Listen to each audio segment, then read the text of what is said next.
And, a lot of times in these cases, the families are literally one decision or minutes from a healthy baby. I mean, they're so close. And then when you lose a baby or a mom to a preventable mistake, I mean, it's just unimaginable pain. And so basically, instead of getting involved in the aftermath of something, something bad happening, I'm trying to get involved before childbirth in hopes that, we can prevent these mistakes and these complications.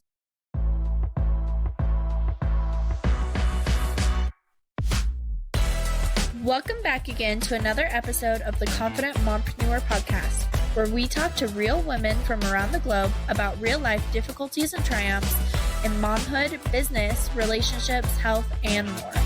I'm your host, Kyrie, ready to give you real actionable advice to help you become the best, most confident version of you in all areas of your life. Let's get into it.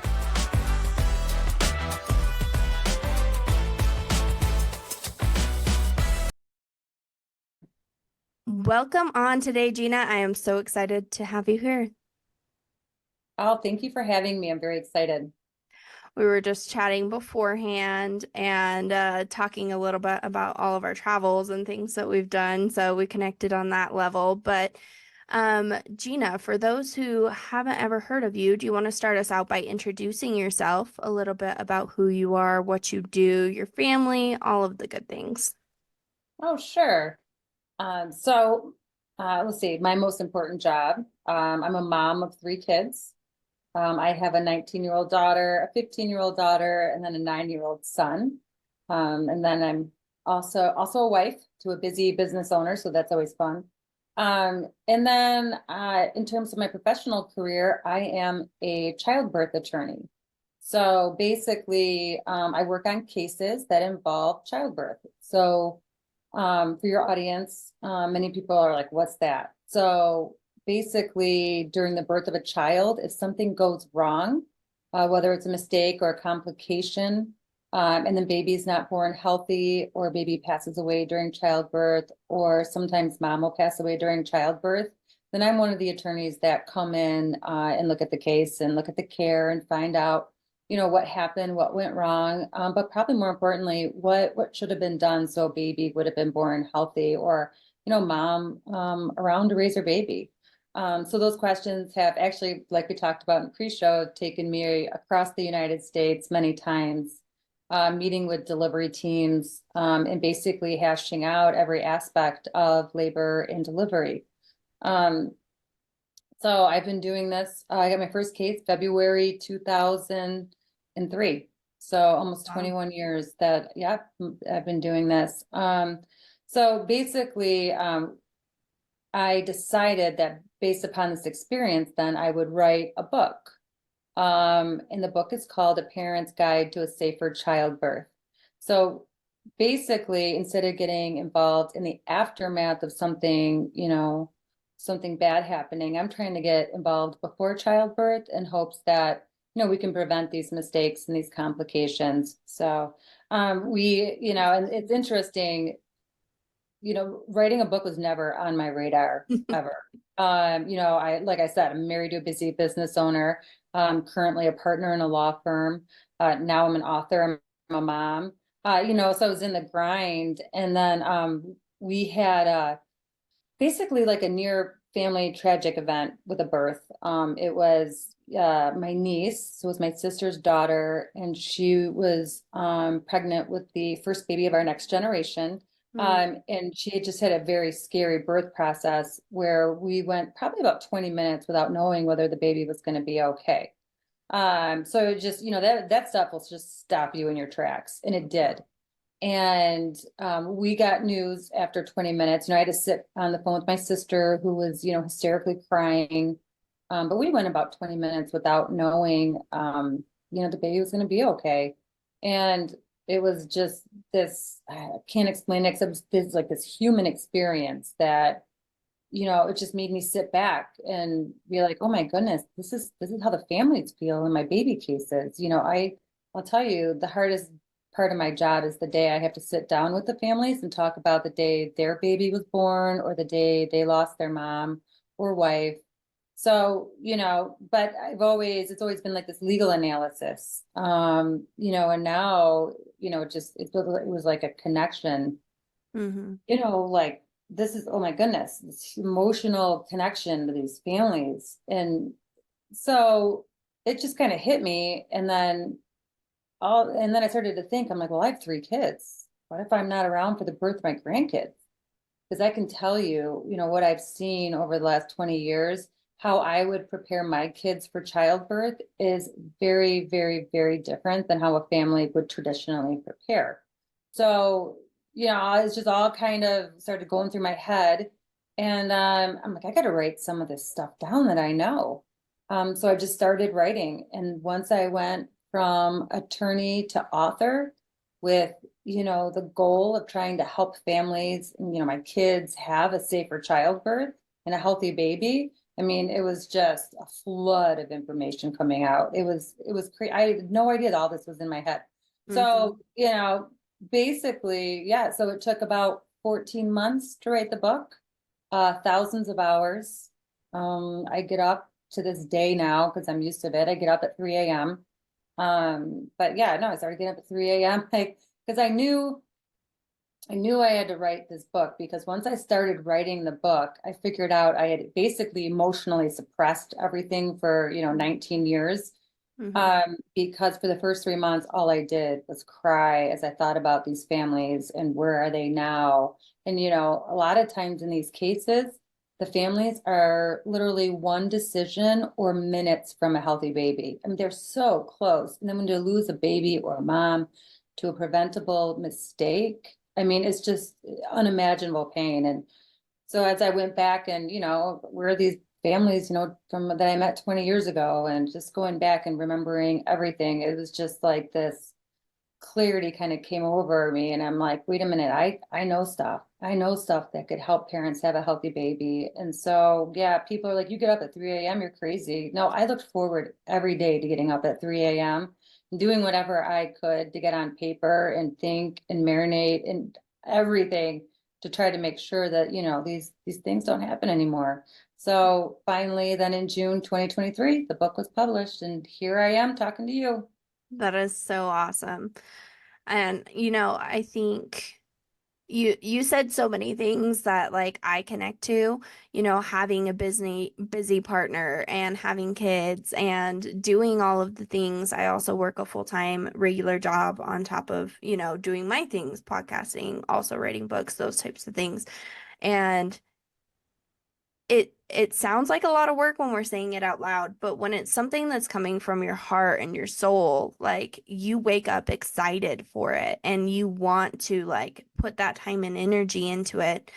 Um, and I'm sure, like you said, being in a profession where you're kind of emotionally removing yourself at that time while you're going through things, but also like the emotional suppression that you like put yourself in as you're going through it. Because, I mean, especially as a mom to 3 kids, I can't imagine how hard it would be to hear those stories. And, like, I know for me as a mom, like hearing stories of, kids dying or stuff just absolutely breaks my heart because I'm thinking of my son and what that would be like. So I'm sure that was very healing for you, to go through that process and be able to put those emotions out onto a page and to feel like, that's going to impact not only the families that you've already helped through their cases so far, but like you said, getting ahead of it so that it's not happening to more people down the line.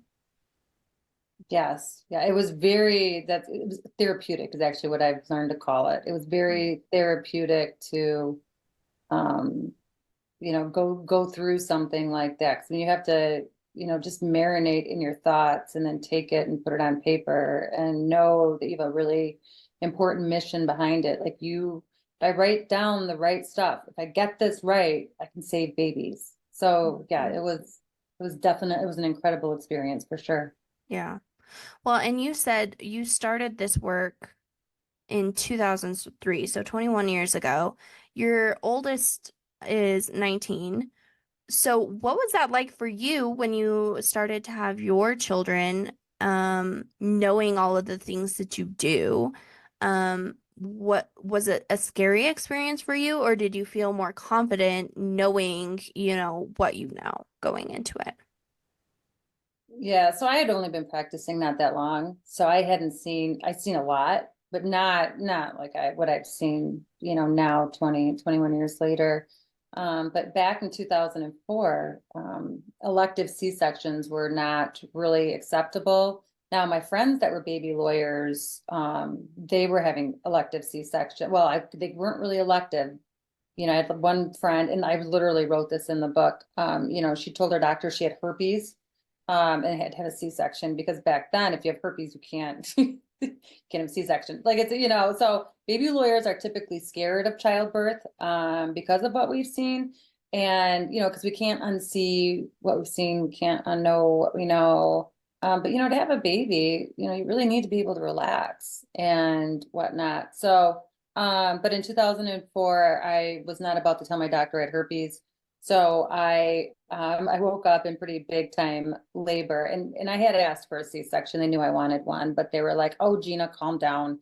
And I was still young back then. I would have approached it much differently now that I'm, older.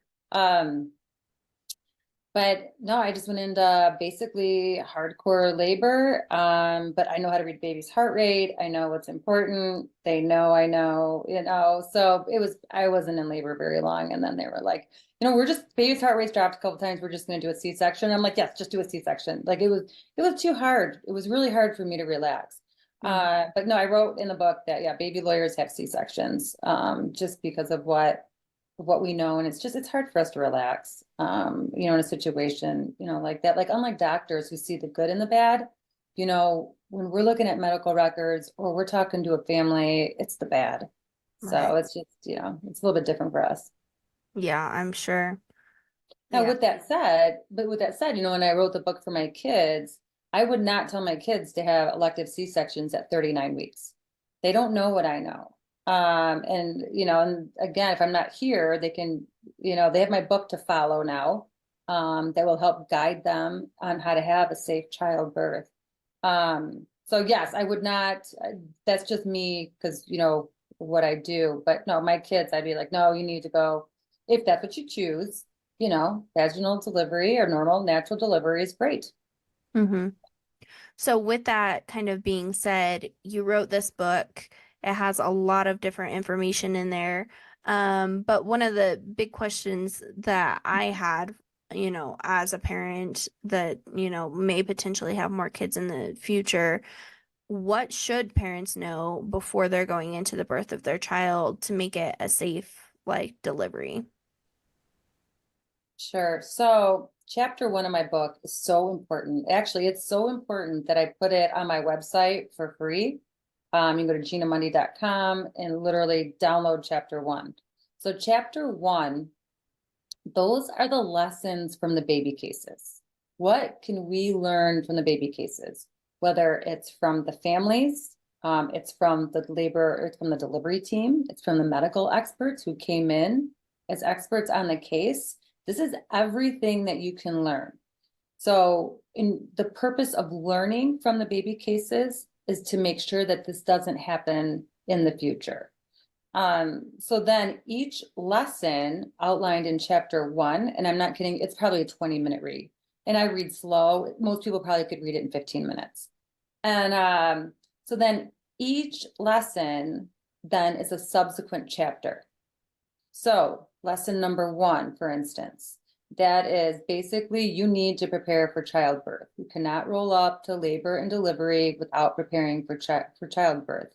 I think, we're all guilty of this mentality, but, a lot of the families, are, bad things only happen to other people. And when you do that, you have that mentality, you leave yourself in a very vulnerable state. And as a childbirth attorney, that's not what I recommend on one of the biggest days of your life. So getting ready for childbirth is huge. It streamlines communications. It helps you make those really good decisions. and it helps you to work with your delivery team to make those good decisions. So then chapter 2, so that's lesson 1. So then you go to chapter 2. Chapter 2 are the like labor and delivery basics, the childbirth, the foundation of what you need to know to make those good decisions. And this is not information you're going to find in a regular pregnancy book.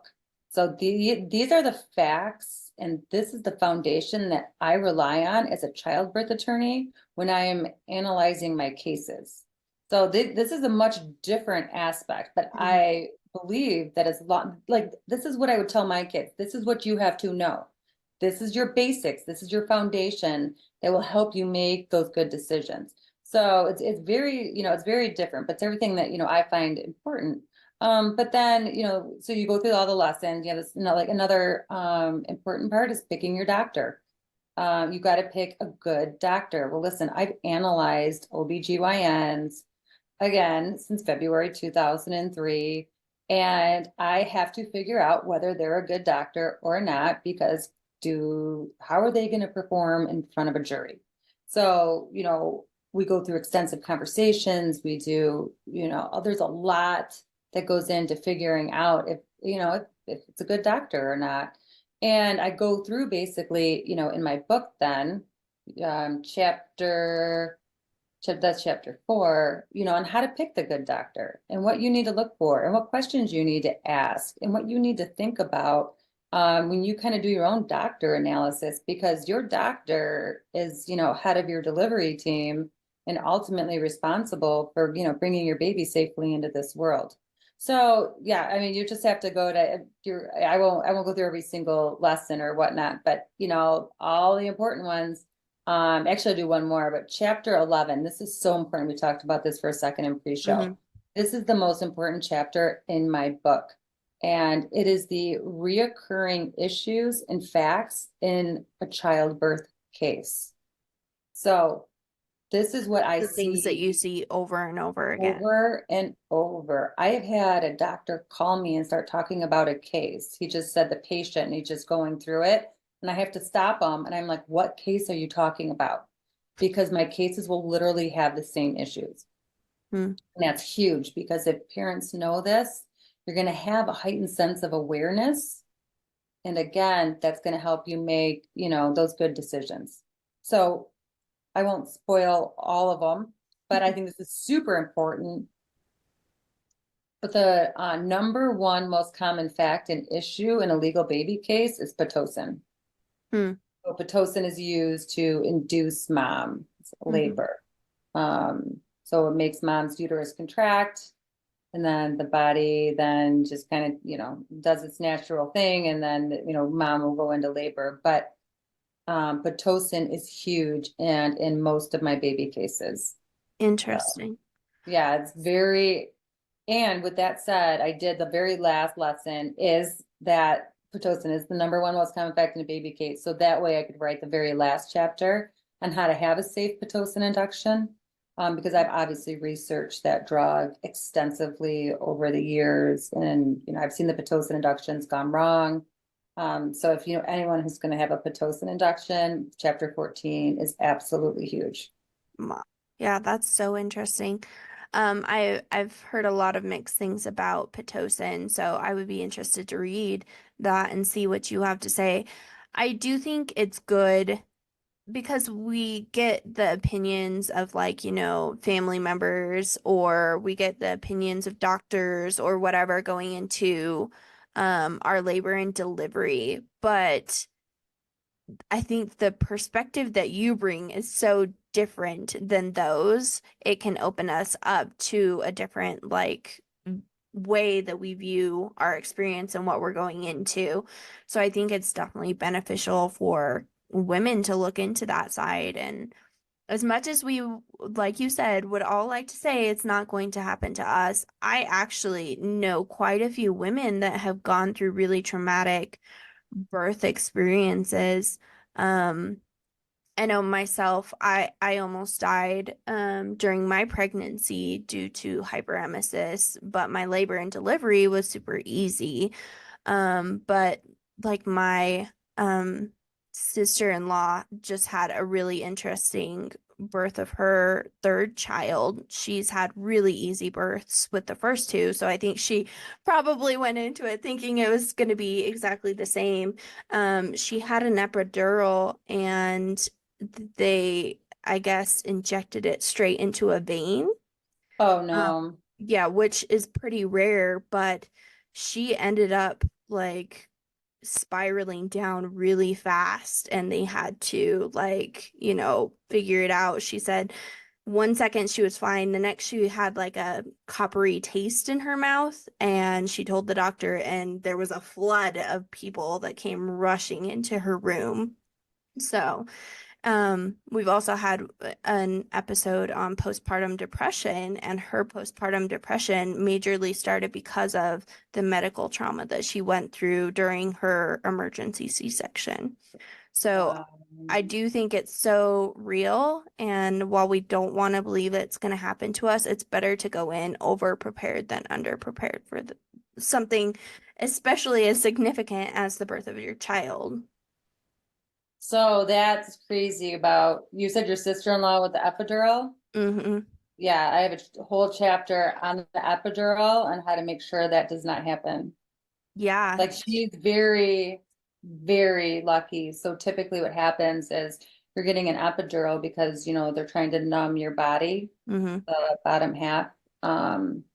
So that way you can't feel your contractions. But when it goes into a vein, that numbing numbs your heart. You're done. Your whole body. So Yeah. yeah, well, your heart more importantly. Yeah, that one. So if it goes into the bloodstream, it shoots to the heart, it numbs your heart, and you're done. Now they can reverse it with something called intralipids, and as long as your intralipids are right there, you're great, you're gold. And obviously hers were, Mm. and that the doctors recognized what happened quickly. So she is actually extremely lucky. But Yeah. chapter 12 is on epidurals, and that actually is one of the focus of the chapters.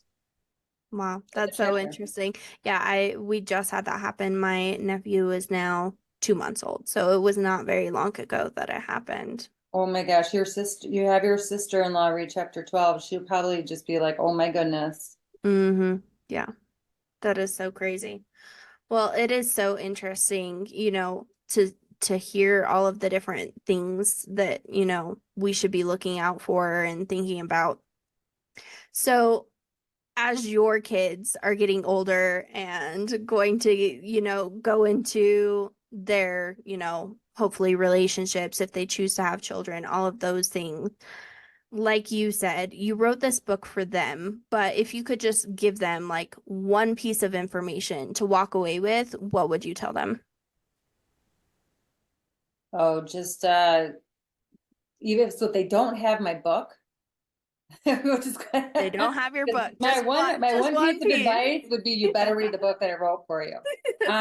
Because that's how you're gonna have a safe delivery. But assuming they didn't have that or something, I would just definitely tell them to just be preparing for childbirth.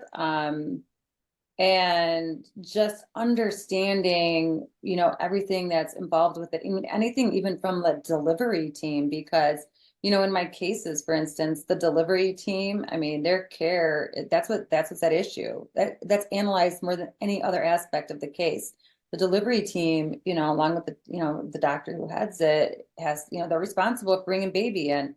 So, if you get to the hospital and you're not a fan of someone on your delivery team, I mean, you got to know that swapping them out is completely acceptable.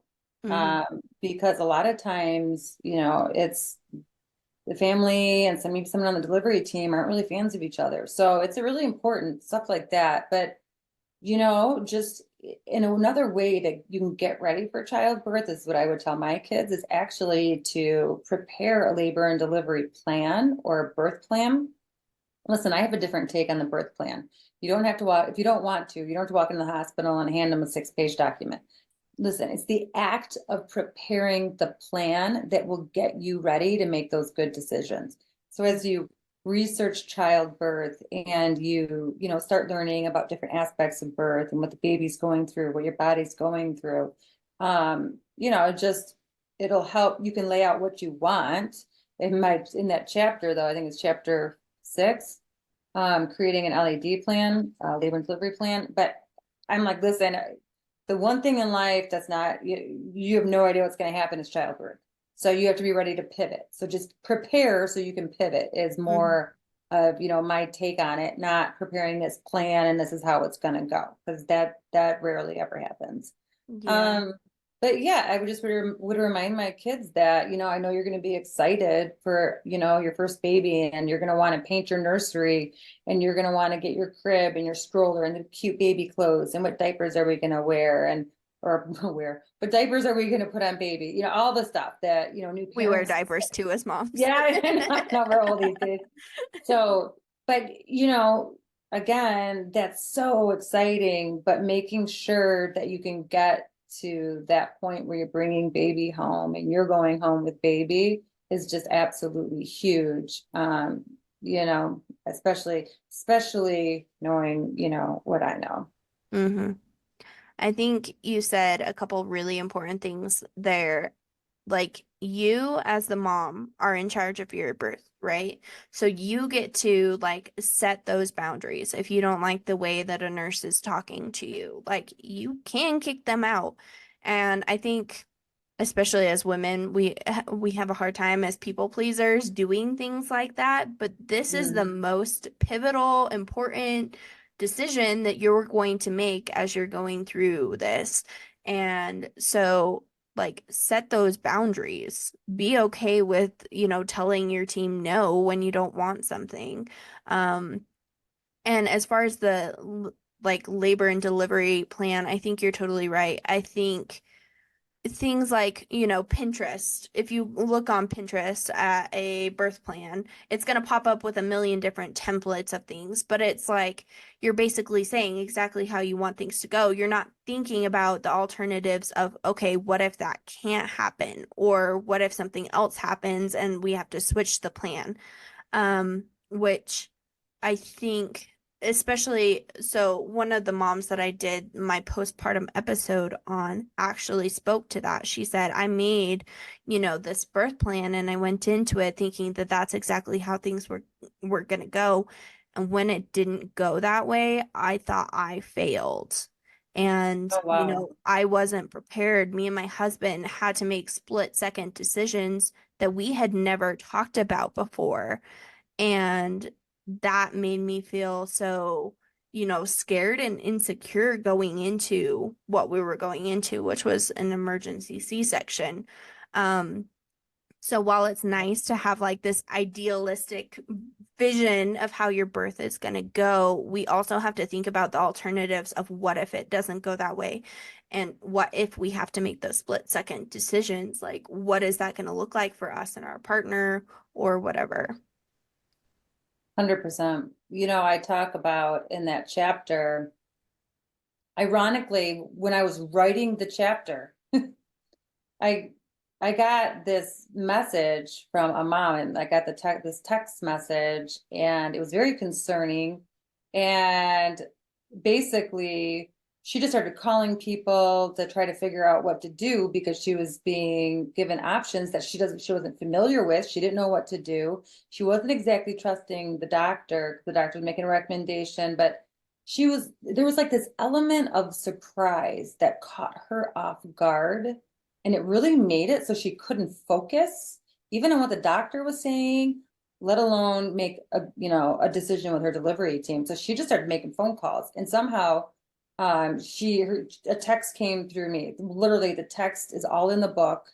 But and I hated to use her as an example because she was really nice, but what she told me, because we ended up talking on the phone, and I had to kind of break down what she was saying. So we went through, and it's all in the book. I won't go through the story. But yeah, like I said, this element of surprise just completely caught her off guard. And all of a sudden, like, she's on the phone with the baby lawyer, So, Not where you want to be when you're right in the no, you don't middle want to be on the of phone with a your baby lawyer. birth. And then listen, I'm not a doctor, so I would be like, well, if it was me, but again, I'm not a medical doctor, so it was quite interesting. So getting ready and then, and learning what may happen or what may expect, what options you may be presented with.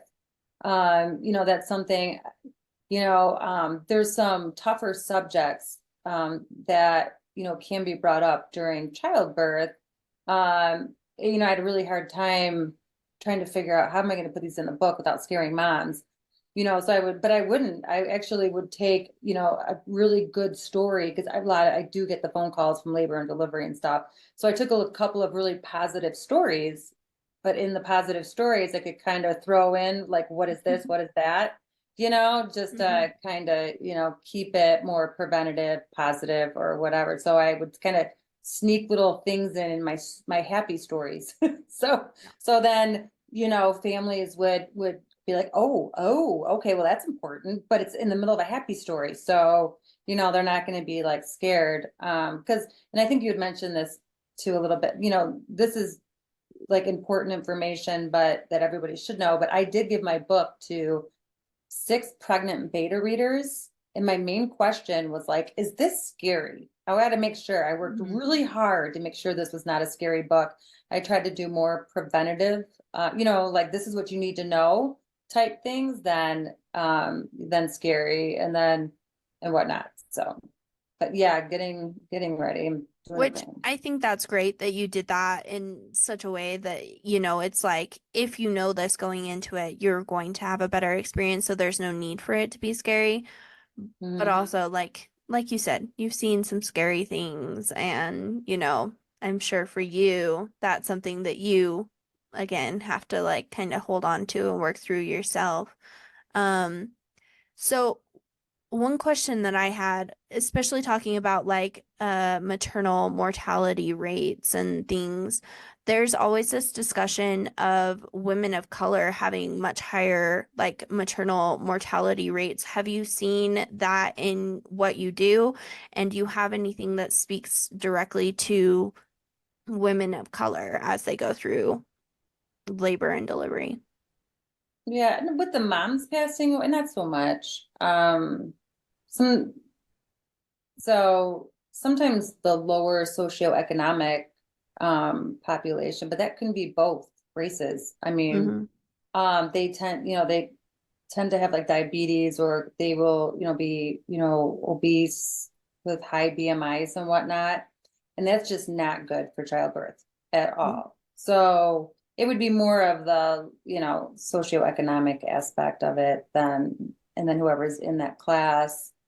I don't know, they just tend to walk in and I've confirmed this even in the other, just in patients in general coming to like a certain hospital, but they tend to definitely have more problems, because of there's other things that may, a lot of times then too, if they have diabetes, they're not controlling their diabetes or, and then again, obesity and childbirth just don't go well together. So, yeah.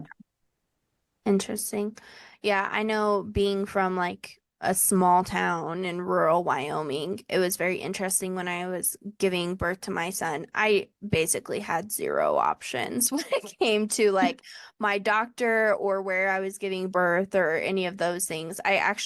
There was no labor and delivery unit in the town that I was living in at the time that I was pregnant with my son. So I actually had to drive an hour down the road to another small town to have my son and to go to my OBGYN appointments and all of those things. Oh, wow. Yeah. Yeah. That is so, yeah, I'm in a big town. So to me, I'm like, ooh, that's It's a little scary, like driving in October through the snow to try and make it to the hospital. By the time I had my son, I actually had him so quickly that my mom couldn't even drive in for his birth. Oh, no. It all happened so fast. Yeah. Oh, wow.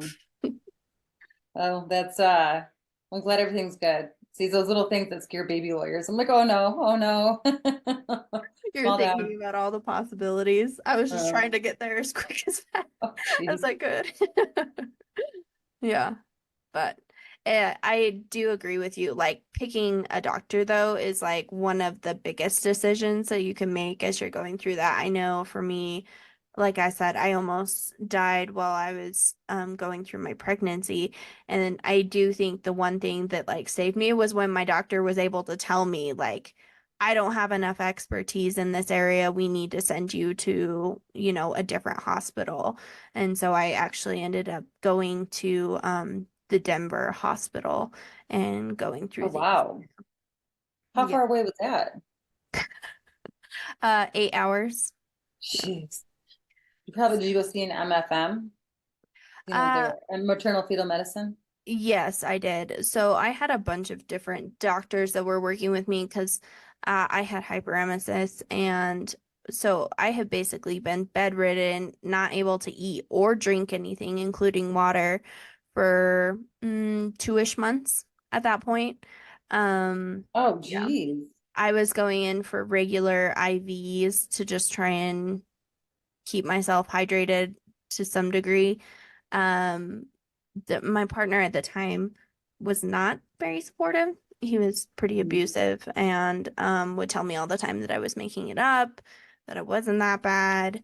Um, so by the time I actually went to the hospital and my doctor said, yeah, you're really bad and we need to like bring you in, I stayed in the hospital at the town over from me for, I believe, 5 days. Oh, Um, geez. yeah, and they That were, says a lot. They're keeping you in the hospital. They don't like to keep, no, wow, yeah, you were in bad shape. I was in that hospital for 5 days, and then they transferred me to Denver, and I was in Denver for another 2 weeks. Wow. Yeah, and basically all my organs were starting to shut down because I Oh, was, geez. you know, so dehydrated and not eating anything and all of that stuff. So I I'm had glad you're okay. a slew of You sound like one of my doctors. cases.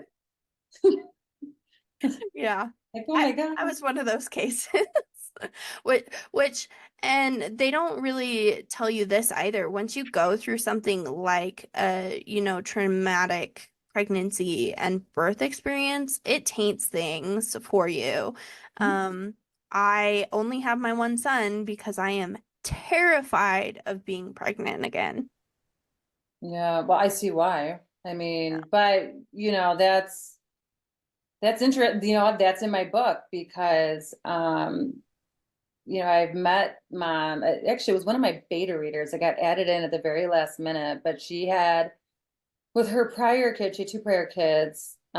She was pregnant with her third, and she she didn't get pregnant for years because she was so traumatized from her second baby. So yeah, I wrote in there too. I'm like, listen, this is important decisions that you're making because even if baby's okay, you're had a traumatic experience. Now, listen, you're not going to want to get pregnant again. So again, good Mhm. decisions are more even than just having a healthy baby or making it through childbirth. It's, also, what if you want to have more babies or postpartum, like you said? If Yeah. you have a traumatic experience and then you hit postpartum, I mean, yeah, so it's important. Well, I'm glad you're okay, but I completely understand the delay. So, Yeah.